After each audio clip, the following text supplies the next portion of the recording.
no programa Holofote nós vamos bater papo, porque estou recebendo o Guilherme da Vole, que vai falar sobre a educação de crianças super protegidas. Tudo bem com você? Obrigado pela presença mais uma vez. Obrigado. É sempre muito bom te receber aqui, porque a gente aprende muito, não só eu como apresentador, né, como fã que sou seu, mas também o nosso telespectador que sempre fica ligadinho nas suas dicas e, é claro, nesse nosso bate-papo. Muito obrigado, viu, Guilherme? Eu que agradeço o convite, é muito bom voltar aqui ao programa, trocar um pouco de ideia. Só não precisa ser fã. Ah, não, mas nós estamos mais para trocar ideias. Muito atento a esses detalhes, porque você é um profissional fantástico. E hoje vamos aqui afunilar todos esses seus conhecimentos no caso das crianças super protegidas. Excesso de zelo, excesso de mimo, nunca dizer não para a criança. Como lidar com tudo isso? E desde quando temos que ficar atentos a esses chiliques, posso dizer, essas manhas das crianças, principalmente hoje em dia, Guilherme? Eu vou partir de um princípio muito simples. Toda vez que a gente falar em excesso de alguma coisa, seja o tal excesso de zelo, o excesso de punição, o excesso de liberdade, o excesso de resto, se falou de excesso, está se falando de alguma coisa que está errada, está se falando de uma doença, de um desequilíbrio dentro de um processo. E esse desequilíbrio que pode acontecer dentro de uma escola, pode acontecer dentro de uma empresa, no caso de funcionários, de adultos, quando ele vem para dentro da família, ele se torna muito mais complicado ainda. E nós temos alguns ingredientes que a gente não vai poder esquecer durante essa conversa. A interferência de outras pessoas na família, a família que até algumas décadas atrás, por mais que ela tivesse uma estrutura grande em volta de avós, tios, primos e tudo mais, ela tinha na figura do pai e da mãe o centro da educação daqueles filhos. Hoje, com uma certa terceirização da educação, quer para a escola, quer para a própria TV, quer para outras instituições, escolas de futebol, escola de natação, de dança, tudo isso. E mais os avós, os tios, às vezes a empregada em casa. Isso, ela vai perdendo essa referência. Então a grande questão é o que a gente define como sendo certo e errado para essa ou aquela estrutura familiar, o que a gente define como sendo aquilo que realmente é importante ou não. Quando não fica claro, é difícil. Isso. Uma linguagem base, vamos seguir essa base, seria isso? Sim, seria a gente pensar assim, um casal, ele precisa ter definido qual é o limite dele em determinados assuntos, não em todos. Tem gente que quando ouve falar assim, precisa estabelecer alguns limites na família, a pessoa já imagina uma lista monstruosa, né? E aí nada pode sair daquilo. Não, isso também está errado, né? A criança está, hoje em dia, cada vez mais carregada de informação mais cedo, e com essas informações ela pode, inclusive, contribuir para a família. A gente está vivendo um fato muito interessante. Antigamente a gente falava assim, os filhos aprendem com os pais, né? Hoje nós já temos uma série de situações em que os pais aprendem com os filhos. É uma troca, realmente. Está havendo a troca. Eu não tiro ainda um processo hierárquico. Os pais, em tese, devem estar acima disso, até porque a gente parte do conceito de que eles estão trazendo, além de vários conhecimentos, uma série de valores. Enquanto que a criança está adquirindo muito conhecimento. Os valores, aonde ela vai adquirir? Na própria família e dentro da escola. É o que a gente sempre diz, né? São o espelho realmente. Os pais são o espelho dos filhos. E muitas vezes falam, nossa, as informações estão chegando? Estão chegando muito mais rápido, muito mais fácil. Hoje, os meus filhos de 3 anos sabem mandar uma mensagem no celular. Falar, mas é verdade? Manda mesmo? Outro dia eu estava no programa e eu comecei a receber mensagens vazias no meu telefone. Eu falei, gente, tá acontecendo alguma coisa. Minha esposa mandando mensagem pra mim, eu tô ao vivo, ela sabe que eu tô ao vivo. Na verdade, não, era o Antônio, de 3 anos, mandando mensagem pra mim. Mas consegue? Consegue. Coisas que o meu avô, a minha avó, a minha mãe, às vezes, não consegue mandar uma mensagem sozinha, realmente. A gente sabe dessa interação que as crianças têm para com os adultos, para com os irmãos mais velhos, né? Nessa questão da tecnologia, né, da mesma forma como eles têm uma facilidade no toque, até porque os novos equipamentos, principalmente os tablets, os celulares, eles foram feitos para um toque infantil, então é mais simples do que trabalhar com botões, né? Os mais velhos estão acostumados com botão, né? Os mais velhos ainda estão acostumados com disco, né? Que discava as coisas. Então, essas mudanças são importantes. Agora, o que é interessante é que conteúdos vêm para casa e até que ponto esses conteúdos são compreendidos ou eles são só absorvidos pelas crianças, independente de 2, 3, 10, 17 anos. Tá? E esses conteúdos, eles vêm com um processo de liberdade tão marcante, tão claro, que aí simplesmente o jovem fala, não, então eu posso tudo. Então, questões como, que horas eu devo dormir? Partindo do pressuposto que você tem 1 hora para acordar, seja lá Sim. por qual motivo, mas principalmente por questões de escola, essa hora de dormir tem que existir. Sim, mas os outros não dormem, eles continuam jogando ou continuam batendo papo comigo às 4h30 da manhã, e eu tenho que estar em pé às 6 e pouco porque eu tenho aula às 7. Não, isso é uma regra que tem que ser estabelecida. Se na casa do outro eu jogo, eu converso na internet até tal hora, e aquele outro consegue ir para a aula e está lúcido na aula, o que é difícil, mas pode ser que aconteça, na minha casa não. Então eu tenho que definir quantas horas eu preciso dormir. E se você que é pai ou mãe não tem muita certeza sobre, mas quantas horas? Vá conversar com o pediatra, vá conversar com alguém. Com certeza. Mas há uma necessidade de sono. A gente que é adulto tem uma necessidade de sono. Eu suporto muito bem dormir muito pouco várias noites, mas vai chegar uma hora que eu vou desabar. Você vai precisar de 1 hora a mais. Uma ou várias horas a mais. Somos todos assim, né? Isso. Então, essa questão de definir horários, definir questões de linguagem. Não é falar, olha, meu filho não pode falar palavrão de jeito nenhum. Mas o palavrão ele está na mídia, está na sociedade. Hoje em dia ele está aberto na TV. Então, Sim. não adianta falar, ele não pode falar palavrão. Eu posso falar assim, olha, meu filho precisa aprender a não depender do palavrão para se comunicar. E aí, quanto menos ele falar, melhor. Tem horas e horas. Sim, porque existe um palavrão que ele pode até sair no tom da brincadeira, sim, mas quando a linguagem não consegue ir além, está faltando linguagem, o palavrão às vezes quer substituir coisa. Opa, então vamos redefinir isso e vamos conversar com a escola? Porque de repente o que está sendo aprendido ou dito está vindo da escola ou está vindo dos pais. Família e escola. Sim, não. Por isso dessa importância dos pais sempre em comunicação com os professores, com os mestres. A mesma linguagem. Isso. Claro, e não... nada muito igual, como você disse, mas tem que caminhar mais. Tem que caminhar junto, e a escola pede isso, porque hoje a escola trabalha com uma gama de alunos que vêm de lugares tão diferentes, que a escola não é capaz de chegar e falar, olha, aqui tem que ser assim. Ela precisa conhecer esse público. E não vai conhecer se esse pai for simples e tão somente naquelas reuniões tradicionais de pais e mestres, que leva 1 hora, tem um monte de gente para falar e a coisa é confusa. Não, vai 1 hora lá, marca 1 horinha, conversa na entrada, chama lá a coordenação, senta. Isso não é para pensar que a gente conversa na escola apenas quando existe um problema de aprendizagem, uma nota que saiu baixa, ou um conflito escolar. Não, é para trocar ideias. A escola é uma parceira dentro de todo um processo. Então, estabelecer limites é importante por quê? Porque os empregos querem limites. Hoje é fantástico você observar o quanto que grandes empresas estão tendo dificuldade de contratar funcionários e mantê-los. Ela é capaz de contratar várias pessoas, faz lá uma grande peneira de funcionários, tá? Pouquíssimo tempo depois, muitos foram despedidos.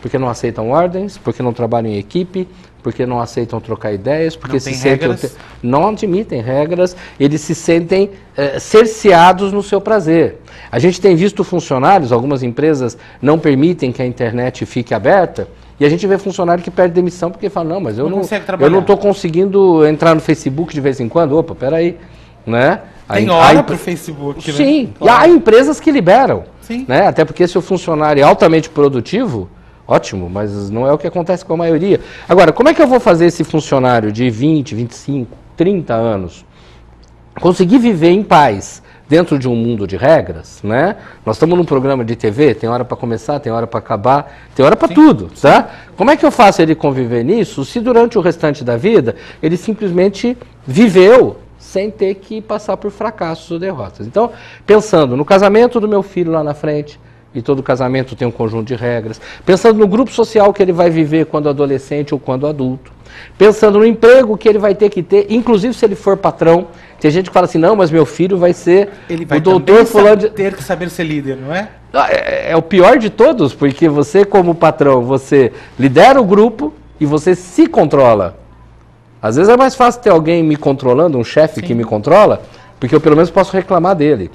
O duro é quando você é o chefe e você vai reclamar de quem? Você é o reclamado, né? Isso, e se você não estabelecer regras com relação ao teu dinheiro, com relação à sua liderança, com relação à sua postura, você vai entrar num processo de fracasso. eu vejo como fundamental é as pessoas entenderem que as regras, elas não são contra a criança, elas não são contra o adolescente. As regras são a favor da formação de uma estrutura de personalidade que vai dar mais tranquilidade para essa pessoa na medida em que ela vai se desenvolvendo. É o não saber lidar com o não. Exatamente. Bom, as pessoas estão, enquanto a gente está aqui conversando, batendo papo, Guilherme Davoli está aqui, e você pode participar. Eu não preciso nem ficar falando para você que você tem canal aberto aqui nos nossos bate-papos. Faça como a Nilza Rosa dos Bancários, que quer que o Guilherme fale sobre os aborrecentes. Os adolescentes são aborrecentes e os pais ficam aborrecidos. Risos. Ela também elogiou o trabalho e a sua postura. Bom, obrigado primeiro. Olha, essa expressão aborrecente, ela pegou força lá na década de 80, 90 até, mas eu vou te contar que eu tenho saudade dos adolescentes de verdade. Porque quando você estuda psicologia, você vai nos tratados tradicionais, né, o que você encontra é que a adolescência é uma fase em que a pessoa sai de uma postura infantil para uma adulta e nisso ela aprende a conviver em grupo, a trabalhar em grupo. Então, o adolescente tradicional, ele não suportava mais, entre aspas, as regras da família, a regra do adulto, ele se une a um grupo e ali começa a criar regras de adolescentes e cresce. Hoje, infelizmente, a maior parte dos chamados adolescentes são crianças inseguras, que querem ter uma postura adulta, não confiam no grupo, apesar de andar em grupos, andam em bandos, né? Mas não confiam, um pé atrás. São receosos, são muito mais inseguros. Aquele adolescente que juntava e protestava e que brigava por um ideal, ele tinha um ideal. Hoje o que a gente vê é muito mais o cara protestando, e aí você vai encontrar um grupo grande que se tranca nos quartos, nos equipamentos, tá? Nas tecnologias ou na própria solidão, e isso pode levar a quadros perigosos, tá? E aquele que anda com o grupo para dizer que está com o grupo, mas não se sente seguro. Tanto que tem sido muito comum nós encontrarmos jovens que partem para uma universidade e de repente voltam para casa, abandonam cursos, abandonam cidades, né? Porque eles não sabem conviver lá fora. É o desconhecimento, tá? Realmente. Né? Exatamente. Então vamos entender isso. Existe um momento criança. Eu dependo de um adulto que me protege. O que não quer dizer que faça tudo por mim, mas ele está ali para me dar direções. Existe um momento adulto em que eu vou andar com as minhas próprias pernas e vou ser responsável pelos meus atos. O que seria a adolescência, que antigamente ficava amarrada dos 12 aos 18 e hoje pode começar mais cedo e está acabando cada vez mais tarde, tá? A adolescência é essa transição em que eu tenho que aprender a conviver com os outros à minha volta, os adultos e outras pessoas, eu tenho que aprender a tomar decisões sozinhos e me responsabilizar sobre elas. Essa passagem hoje está ficando mais lenta, mais demorada, justamente porque na infância não estão estabelecidos mais claramente o que é certo e o que é errado. Ok, olha, muito bem explicado. Obrigado, viu, Nilza Rosa dos Bancários, pela sua participação, pela sua colaboração aqui no programa Holofote. Já, direto dos Campos Elíseos, a Maria Elisa Souza coloca o seguinte: eu acho que com a lei da palmada, a tendência é que se formem um exército de crianças mimadas. Depois vira adolescentes sem limites e pais, já os pais e os professores acabam sofrendo com tudo isso. Ó, seria isso mesmo ou não? Eu não estou aqui para defender a palmada, porque não é ela que muda as coisas. No passado nós tínhamos gente que era espancada pelos pais e eram marginais. Então não é isso. A questão é regra clara. Eu vou dar um exemplo que eu assisti nesse domingo na rua, né? Tava ali adultos e crianças pequenas. Uma criança pequena correu e a mãe gritou 1. Pela sequência ela ia fazer 1, 2, no 3 ela ia dar algum castigo. Ela gritou 1, a criança não atendeu, ela gritou 1 outra vez, e ela foi para cima da criança e ela ia gritar 1 pela terceira vez. Pô, então o problema é não está definida a regra. Sim. E segundo, tá, 1, 2, 3, no 3 eu faço o quê? Seguro, tiro da situação, alguns diriam, agora espanca, agora não sei o quê, não sei. A questão não é o bater, a questão é que regra é que regra. Claro. Quer dizer, se eu falar para você, olha, não pode fazer tal coisa, então se você fizer alguma coisa vai acontecer de ruim. Se eu falar para você, se você não fizer um bom programa, você vai ser despedido, a hora que você fizer um mau programa, você será despedido. E não eu vou te dar a terceira, quinta, sétima, oitava chance. É a questão do respeito. A questão é o respeito, a questão não é a palmada. Então o problema não está em falar por que não se pode dar palmadas, então tá esse problema. Não, a questão não é essa. A questão é como é que a gente estabelece limite. Em que eu olho para você e você vai respeitar o que eu falei, porque você compreende que o modelo que eu estou dando é adequado. Porque apesar de você não estar feliz porque eu dei uma regra, você compreende que a regra está sendo feita a seu favor e não contra você. Então, eu acho que a coisa está toda num diálogo que a gente está deixando de estabelecer quando a criança é pequena. Se eu não estabelecer esse diálogo quando ela é pequena, ela não vai querer me ouvir quando ela for adolescente, muito menos mais tarde. Com certeza. A Ângela Soares criou 3 filhos e hoje já tem 5 netos. Ela está direto da Vila Seixas. Mãe e pai modernos querem suprir a falta física com presentes. E acham que precisam dar tudo aos filhos, tudo que eles pedem, né? Acha que não pode frustrar os filhos, mas a frustração faz parte da nossa vida. É o não que a gente volta lá no começo. Essa falta física, eu tenho diversos trabalhos, pessoas que viajam, pais que saem segunda de manhã e voltam na sexta-feira à noite. Sim. Essa falta do pai, essa falta da mãe que às vezes precisa trabalhar em 2 empregos, fica com a avó, fica com a babá. Como lidar realmente com todas essas situações em se tratando de presentear para suprir esta falta? Tem 2 aspectos. Primeiro, nenhum filho precisa de quantidade de pai e mãe, precisa de qualidade.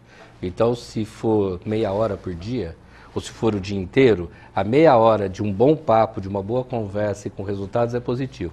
Existe muita mãe e pai, principalmente mãe, que deixa o emprego para ficar com os filhos, para ele não ficar sozinho. Mas é uma mãe tão chata que depois esse filho não aguenta ela. Então o problema não é você passar o dia inteiro dentro de casa. O filho acaba arrumando um emprego para a mãe. Ele quer assumir, porque é uma mãe chata demais dentro de casa, sabe? Então a questão não é quantas horas eu fico. A questão é pai e mãe. Ou até em algumas situações apenas a mãe, quando é separada, apenas o pai, tá? Quer dizer, aquele é o responsável? Ótimo. Quem vai estar com meu filho é a avó? Vamos conversar? A avó vai tentar seguir a mesma linha dessa pessoa que está cuidando? Tem uma empregada em casa, ou empregada, vamos conversar com a empregada e vamos seguir a mesma linha? Nós temos uma linha de conduta. Então, é importante pensar que há uma linha de conduta e quando eu estou presente, eu quero manter a qualidade dessa relação. Então, manter a qualidade é fundamental. Não permitir que as interferências se tornem mais fortes do que a minha presença.